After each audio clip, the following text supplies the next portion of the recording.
Hello everyone. In this video, we're going to be comparing features of absolute value functions, and we're going to be focusing on vertex, domain, range, x-intercept, y-intercept, extrema, which is maximum and minimums, and then we're also going to be working with the axis of symmetry, which I did not list in the ideas, but we are going to go over that as well.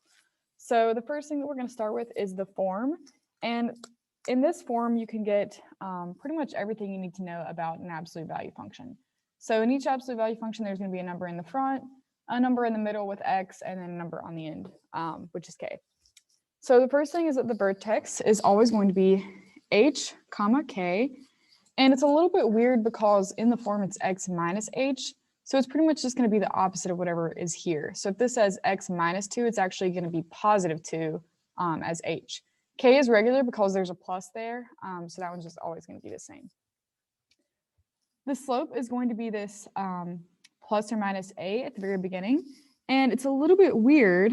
This is the slope of the right side.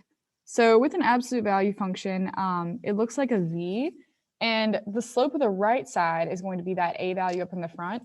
The other slope is actually going to be the negative or the positive of whatever that slope was. Okay, whenever we're looking at the x-intercept and y-intercept, that is going to vary a little bit depending on our graph, but let's talk about the domain and range. Oh, sorry, with the x-intercept and y-intercept, it is going to vary on our graph, but we can say a few things.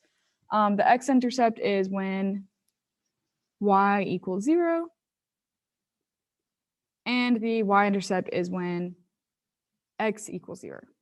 Okay, so let's just write that about the x and y-intercept. And then with the domain and range, the domain is pretty fun. It's always going to be negative infinity to positive infinity. So everyone can get the domain right whenever we're talking about absolute value functions.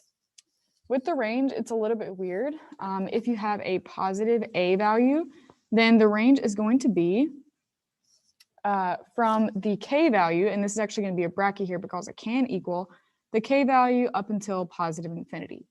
But if the a value is negative, then the range is going to be from negative infinity to positive k. Okay, so whatever your k value is, that's going to be in your range, and it's going to be equal to that k value. So we're going to have a hard bracket there, and it's either going to go to positive infinity or it's going to come from negative infinity.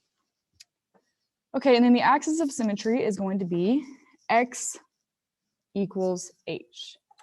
Okay, so whatever that value is inside of the absolute value with x, it's going to be the opposite of that value. So if this is x minus 3, then the axis of symmetry is going to be x equals positive 3.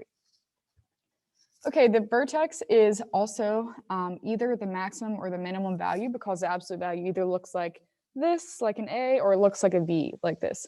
So it is going to be that maximum or minimum value, that vertex. And the maximum and minimum we're going to call the extrema. Okay, that's all that I have for this video, but we're going to go on to the next video after this. So stay tuned and see you soon.